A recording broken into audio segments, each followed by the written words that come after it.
Hello everyone, welcome back. I'm Meredith and today I'm going to be starting another reading vlog where I will be reading books from one country for 1 week.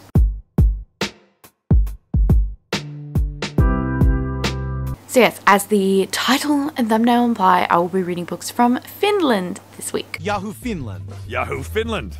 So I have actually already filmed this vlog. I'm going back and redoing my intro because my intro was blurry and it was just absolute shit, so I didn't really feel like opening the vlog with a blurry clip because I was like, everyone's just gonna click away. So 3 books that you can look forward to in this vlog are My Cat Yugoslavia, The Moomins in the Great Flood, and The Man Who Died. I do make a cuisine from Finland and I watch a bunch of documentaries from Finland, get to know the country, get to know the cuisine, and as I also always do, I make a purchase from a small business or a charity from that country to get something cute to add to my shelves. And for this vlog, I purchased something from Etsy, and it is this little bunny. It is a hand-knitted little bunny. She's adorable. It's meant to be Miffy. And this is from, let me just get up the store name. So prepared. Mini Mammy?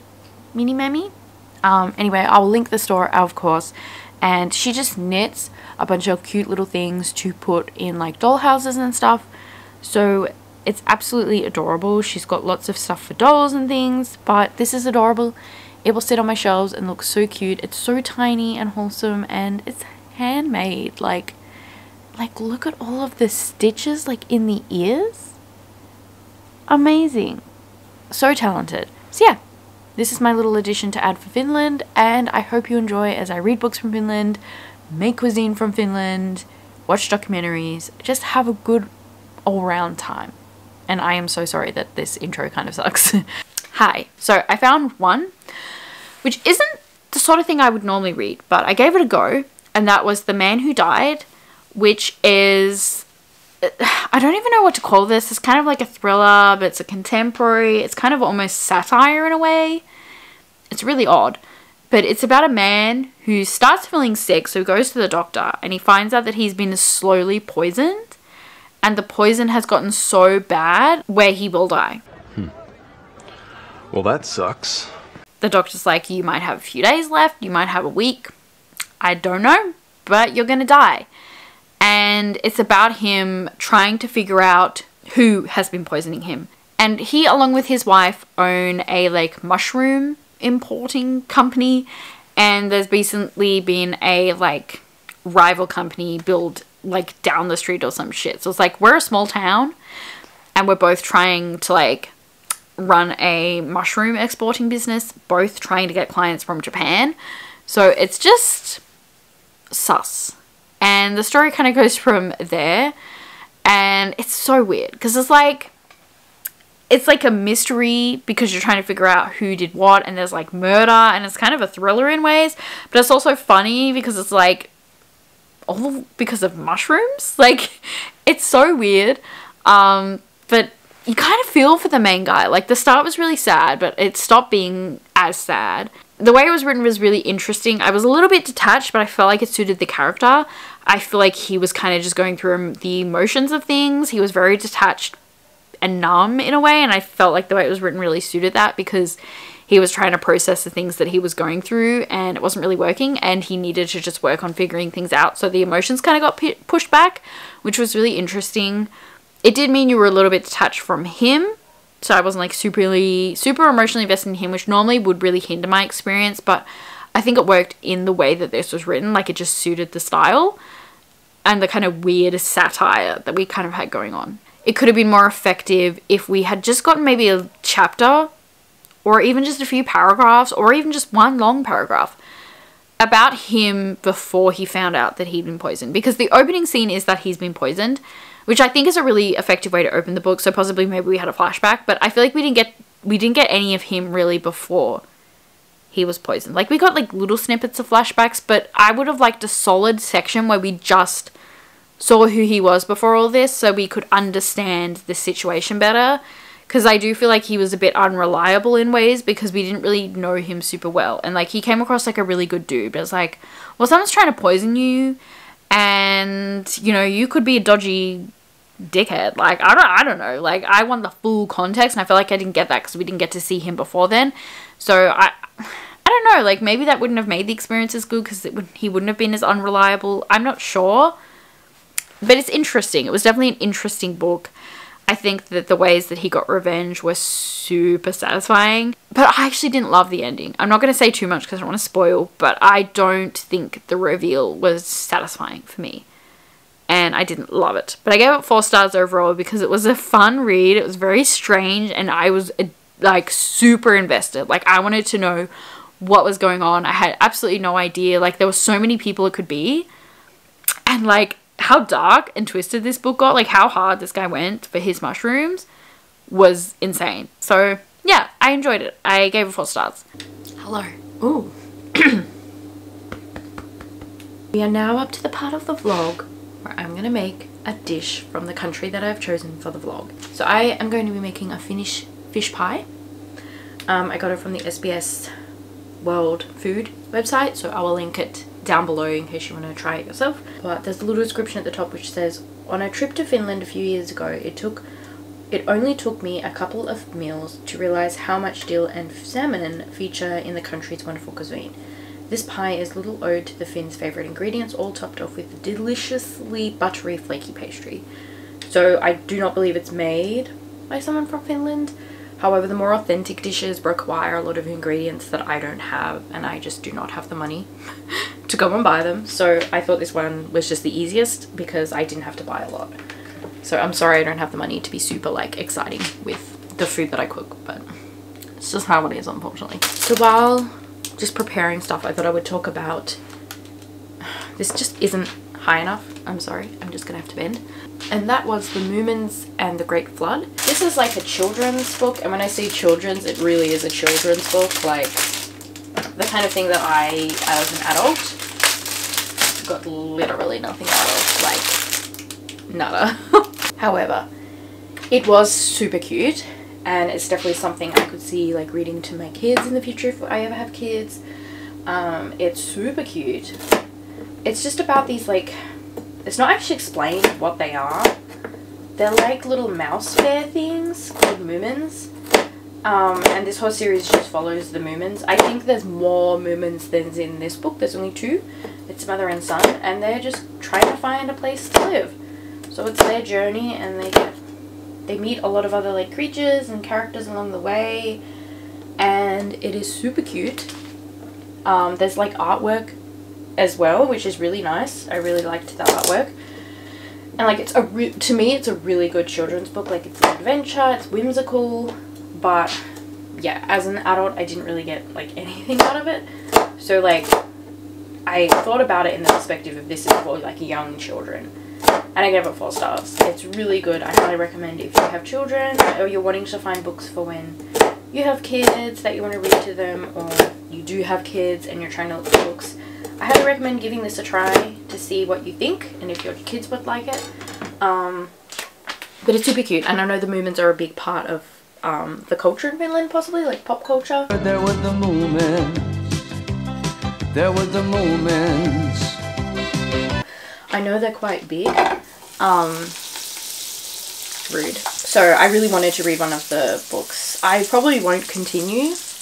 But again, when I have kids, I feel like this is something I would read them because they're super cute, and again, there's lots of artwork, which is really lovely. Yeah, I'm now going to make my fish pie, and hopefully it's not terrible. I've never had a fish pie. I don't even know if I'll like it.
Look, I never claimed to be a good cook.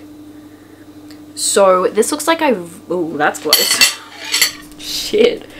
So yeah, this looks like I just vomited on a plate, but I promise I didn't. This is a fish pie. Sure, Jan. Also, sorry, I look like shit. I need to go to work, so I need to quickly just have some pie. And it's really hot, but I need to get going to work. This took much longer than I thought, and it probably could have done with a bit more cooking, but I needed to go to work. So, alright, so this doesn't smell like something I would like. I have very low expectations. But I've always wanted to cook and try a fish pie, so here we are.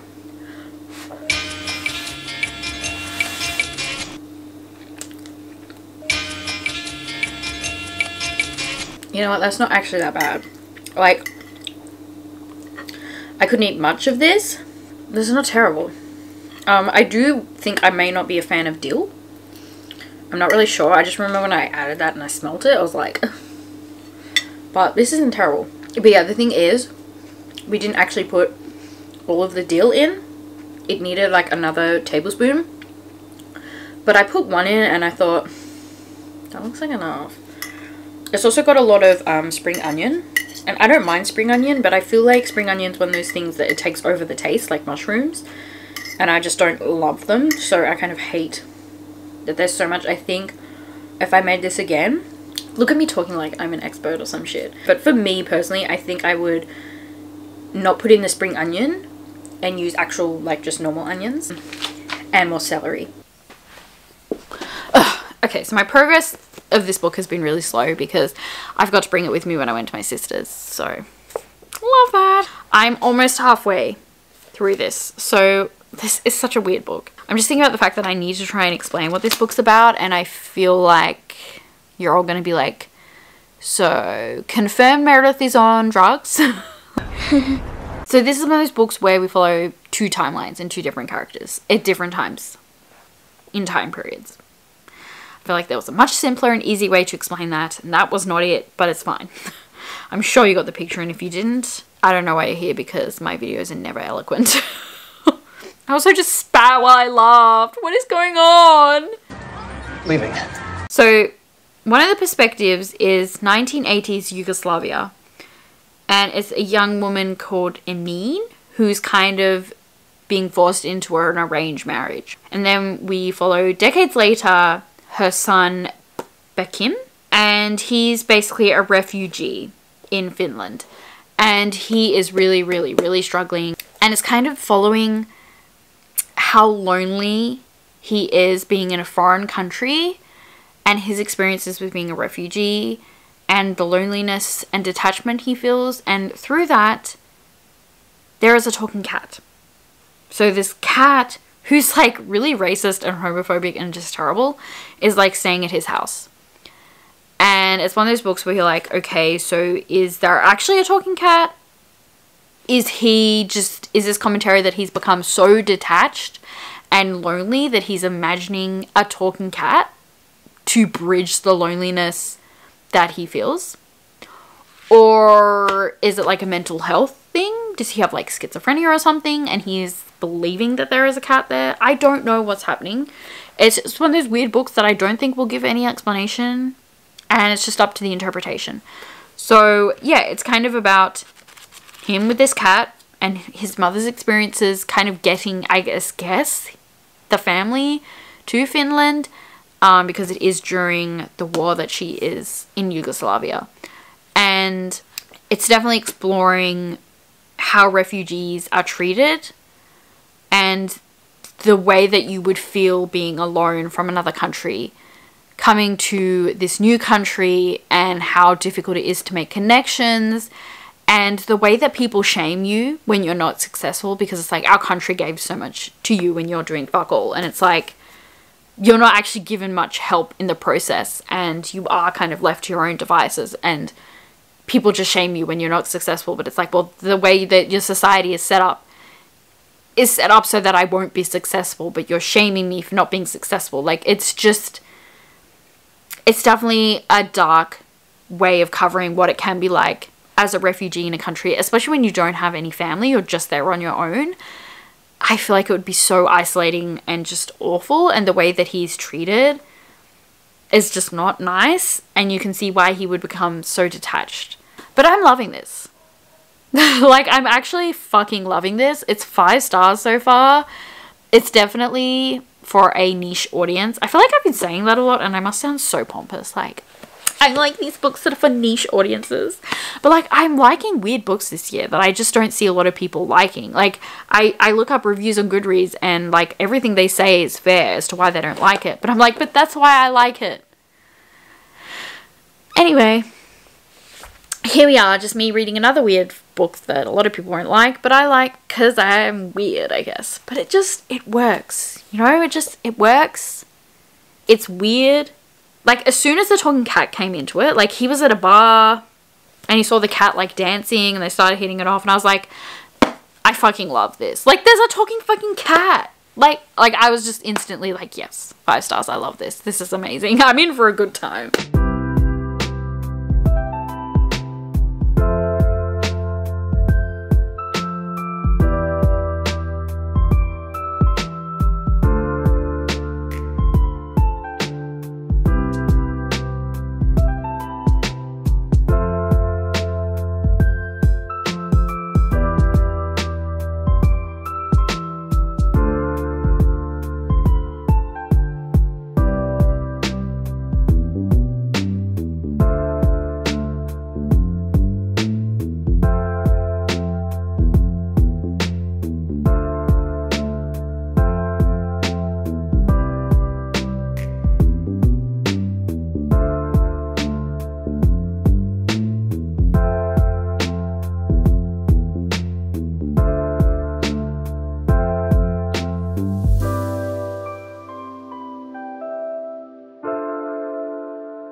Wow, I look god awful right now. So last night I finished My Cat Yugoslavia and got quite a few tabs out of it actually. It was a very thought-provoking book. So I think that this really captured well the disconnection between generations when a family migrates to a different country, and so they are keeping the values and the ways of life from their original country, but their children are growing up in a country that values possibly completely different things. The way that the society works is completely different, and there is a disconnect due to that, not even just because of, you know, society and values and things, but also just a disconnect with language. Obviously, if you are from a country that speaks a different language to the country that you end up migrating to, your children will be growing up using a different language, and that can create a disconnect as well. So yeah, it really covered that well. I think I really felt what that must be like to have children that you can't connect with, that completely just value different things, and you don't know how to fit into that life because it's just completely different to what you know and love and understand.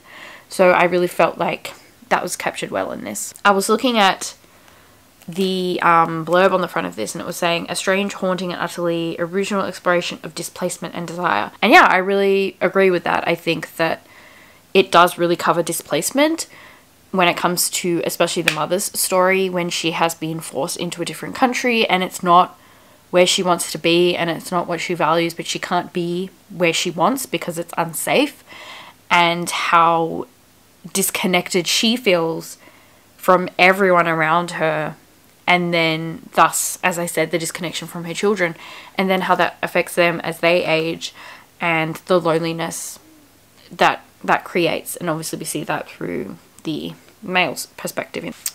I didn't end up loving this as much as I thought I would. I think that I was very much loving the sections with the talking cat, but that's kind of just like, I don't know, like this section of the book, like this is the cat, possibly even less, and then the talking cat just kind of disappears and isn't mentioned again.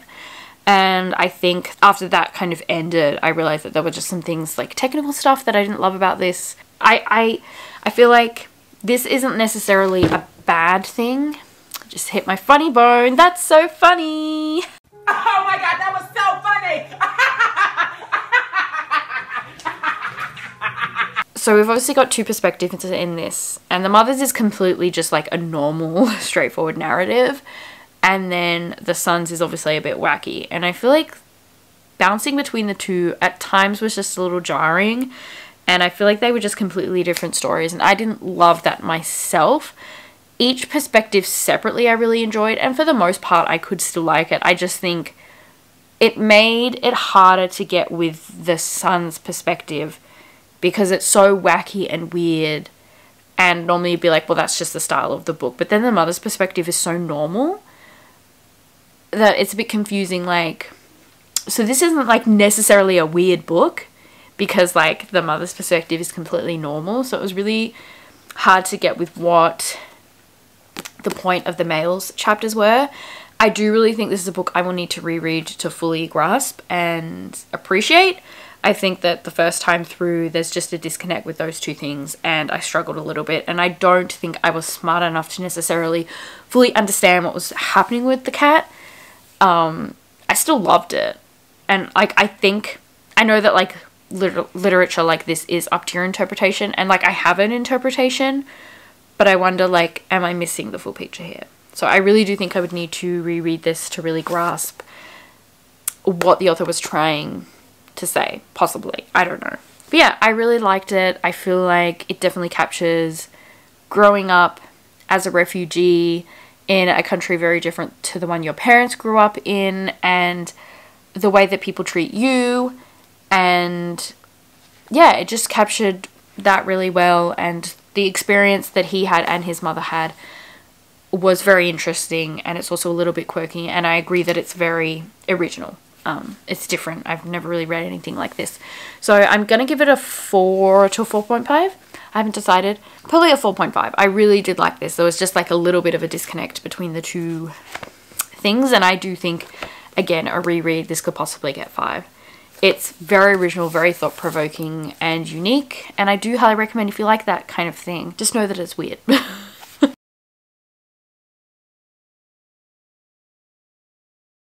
I feel like in this lighting you can really see the remnants of my burnt chin. If you weren't watching my videos last month, I burnt my chin really bad, and it's pretty much gone away, but I don't know, in this lighting you can really see it. Anyway, sorry if you can hear noise in the background. Liam is watching something on TV, but I need to get this vlog finished tonight because I'm editing it in the morning tomorrow, so I'm just here to wrap it up. But before I wrap this vlog up, I do just want to say that I watched some stuff based on kind of Finland. So whenever I do this vlog series, I watch a bunch of stuff about the country. So I watched 2 videos. They will be linked down below. One was like a cartoon about the history. I didn't love that. It was sort of very ancient history and how Denmark had independence, then lost it, then had it, then lost it. I don't know. I don't find that sort of history super interesting. But, you know, it was still intriguing. And then I watched a documentary that was also about Denmark and how Finland and Denmark and sort of the Nordic countries have consistently nearly always won the like happiness, the UN happiness report. And so it was kind of talking about why is Finland and Denmark so happy. And I really enjoyed that one. I thought it was so interesting. There were so many really interesting points made. I think the thing that stuck out to me the most is of course the sad thing, because I'm an emo. I can be romantic. I'm actually emo. It talked about how when you have a really happy country, often the rates of suicide are quite high. And the person in the video was saying that there's theories that it's because when you are unhappy and you're surrounded by everyone being happy, it's really isolating. I guess it's not as normalized, and so you feel like there's something wrong with you. And just being around happy people and you're not happy is very isolating. And they sort of talked about that. In terms of my cat Yugoslavia, and watching this was really interesting because in some ways you can see in the documentary what was being captured in the book, but in other ways you couldn't, because they were talking about how, generally speaking of course, immigrants that come to Finland are happy, and they talk about how their happiness is consistent with the rest of the country's happiness and vice versa. But obviously we saw in the book that it was kind of painting a picture of, you know, an immigrant coming to the country and not feeling supported and happy and being very isolated and uncomfortable and having people not being very friendly to them and saying things like, you know, you should be grateful for what you have. You know, if you're not achieving things, you're wasting what the country has given to you. And that picture wasn't really painted, but it was also talking about how people in Finland are not super friendly, and how when new people come or you move around the country, it's really hard to make friends because everyone's kind of got their own groups and they're not very much wanting new people to join. So I can sort of see it in that regard. But I really enjoyed it. So yes, it'll be linked down below. I actually highly recommend you watch it. It was very intriguing. But yeah, that is going to do it for this vlog. And I read some very great books, like overall pretty good. They were all 4 stars actually, now I think about it. All 4 stars. That's actually pretty good. Yeah, I hope you enjoyed this vlog. I always really enjoy doing these vlogs. And let me know in the comments a country you'd like me to do in the future. But yeah, that is going to do it. Thank you so much for being here. I hope you enjoyed, and hopefully I will see you in another video very soon. But until then, bye!